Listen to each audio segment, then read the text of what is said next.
Hello everyone and welcome back to Complicated Relationships Reddit Stories. Hope you guys are safe and healthy. Now let's see what the story is about today. Okay, in today's story, OP says, how I handled it. I found out my wife of 20 years found herself a younger boy, a 20-something co-worker. It's funny they think that I'm not going to feel something different going on. I sensed it right away. Got the feeling something was off. Snooped on her phone and there it was.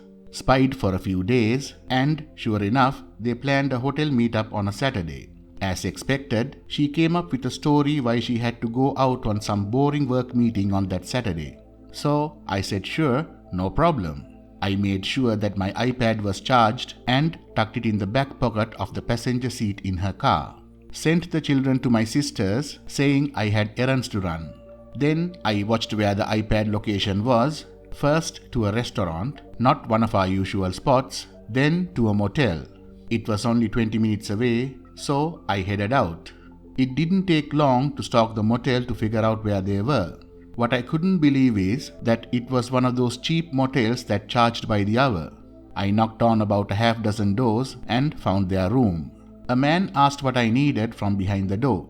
I said I need to speak to my wife. He said she's not there. I said fine, I'll wait here at the door for a week if I have to. After a couple of minutes, she comes out.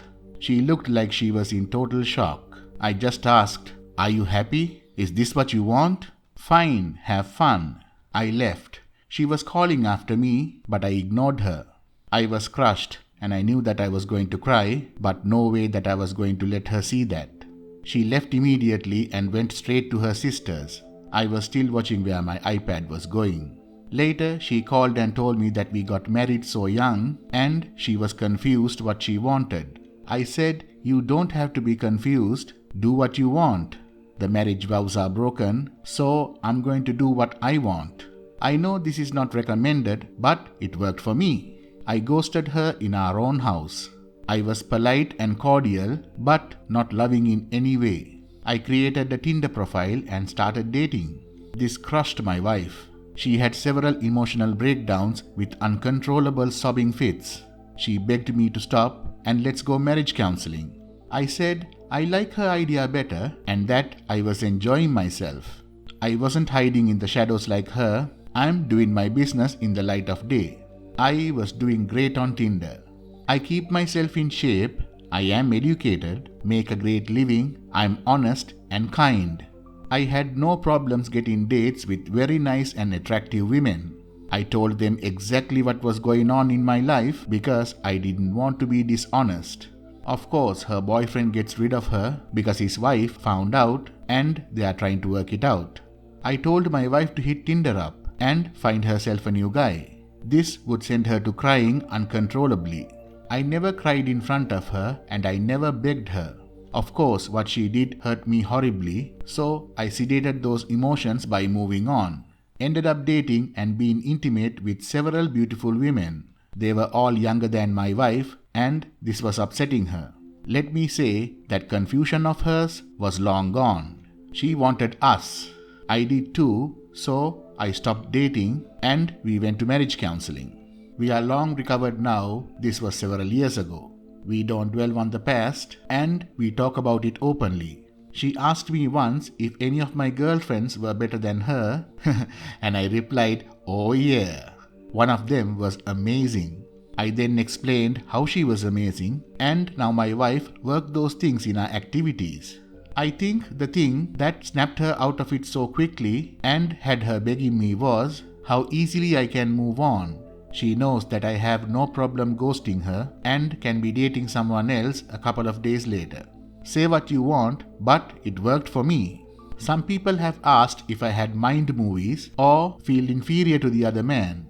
I say, of course not. He's the kind of man that goes to cheap motels with aging married women with self-esteem issues. Is that all he can score? If this ever happens to you, maybe just give it a try. An unconventional approach may be, but it worked for us. Thank you for listening. End of the first story. We have another story coming up next, but before that, if you're enjoying the video so far, please give a thumbs up and do subscribe to the channel. The second story is titled, Caught My Girlfriend of 4 Years with My Best Friend. So, as the title says, I had my heart put through a grinder by my now ex-girlfriend and ex-best friend. A bit of backstory, I met my ex when I was 19 and everything was seemingly perfect. She was kind, caring and seemed like the perfect human being. Always telling me how much she loves me, I'm everything she asked for and so on.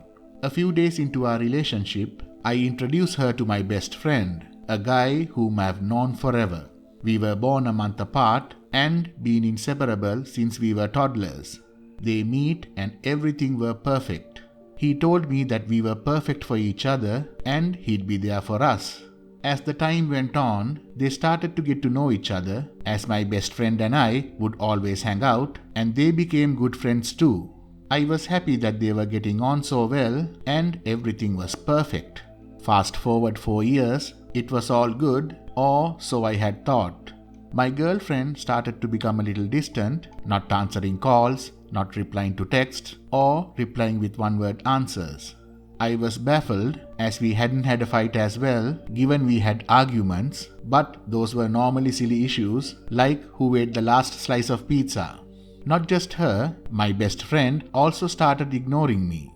Every time I asked him to meet, he had a reason not to come around, either saying he was busy or he was already elsewhere. This went on for a while and I started suspecting something was wrong, but brushed it off thinking I was being stupid. Oh boy, I was in for a surprise. Today I was running errands and I had to take a different route than the one I normally take. Once I finished my errands, I hop on my motorbike and as I am passing through, I see my best friend's motorbike in a parking lot. I give him a call and ask where he is and he tells me that he is with his sister at her place. We make small talk and hang up. So that was a lie. I look around and spot him in the local park. He had on a custom jacket that I bought him for his birthday last year. What was odd was that he was with a girl. He wasn't dating anyone. I move closer and out of sight, and that was the biggest mistake I ever made. I see him cuddling with my girlfriend. I watched for a while and decided to confront them.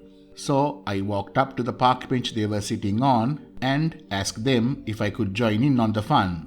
The reaction was that of deer in headlights. They don't say anything for a bit, and I decided to break the silence. I asked them how long this was going on and why. First, they tried to deny everything and tried to chalk it all up to a misunderstanding. When I tell them that I saw everything and to cut it, he starts apologizing. I ask them once more, and he tells me that they have been having an affair for the past 2 years. They wanted to tell me but didn't have the courage. She had the gall to tell me that it was only an emotional affair earlier and it only got physical a few months ago. Then she tried to say something else, but I just held up my hand and got up. I was fuming. I wanted to knock him, but the only thing that came out of my mouth was, "Nice." And I stormed off, got on my motorbike and went straight home. Once I was home, the gravity of the situation dawned on me and I just broke. This was the man whom I considered my brother, who's been with me all my life, and the girl whom I thought I would spend the rest of my life with. And they did this. After a couple of hours, both of them started blowing up my phone with calls and messages, apologizing and asking me to let them explain. I'm not responding to either of them as I don't have the mental strength to talk to them now. I might end up saying or doing something I regret later. I don't know what to do. Everything feels meaningless and everything's a lie. I don't understand anything, which is why I am here. A broken man who was knocked in the back by the two people he trusted the most in life and up until few hours ago would have done anything for. And now here is the update. I have a great supporting system in place. Family and friends who have been honest have been constantly helping me. I have also scheduled therapy sessions as well. I have an appointment for testing of STDs and STIs for tomorrow. One can never be too careful. They knew better, yet decided to betray my trust, showing me how much they valued me. They have been blocked from all forms of social media and calls. I have gone complete no contact with them. Her belongings have been packed and a couple of my friends will be supervising her when she arrives to collect them. I have already made plans to go out with the boys to catch a drink. The time I have available now will be utilized to hone my passions of painting and poetry. All in all, I think I have a plan of action to keep my mind off things. Edit. They have moved in together, ran into them recently at the supermarket, and they don't look they are doing well. He was drunk and she looked like she just walked out of hell. Either way, I ignored their existence and continued my shopping, even though they tried to talk to me. Well, that's all we have from the original story. It's time we listen to a few comments by the beautiful community. D-Save says, "You found out she is not marriage material. Toss her stuff to the curb. Don't listen to her explanation as it'll be more lies. She will try to make herself innocent. Who knows what BS your ex-friend will try to invent." OP's reply, "Her belongings will promptly be returned by supervision of a friend as I can't bear to see her face again, at least for now. It doesn't matter what lies they try to spin now, the trust and respect I had towards them is by their own hands forfeit." I have done the work says, "I have only one question for you. Why the two of them still trying to contact you? What do they hope to gain from you? I suppose by now they have offered some sort of excuses. We all want to know what has been said." OP's reply, "I haven't given them a chance to explain. They are still trying to contact me to do just that. Frankly, I don't care what excuses they have because it's BS. I think the main reason they are trying to contact me is to get a false sense of closure." End of the story. Please like, comment and share the video if you enjoyed it. Also, subscribe to the channel and hit the bell icon so you will be notified when we upload the next video. Take care.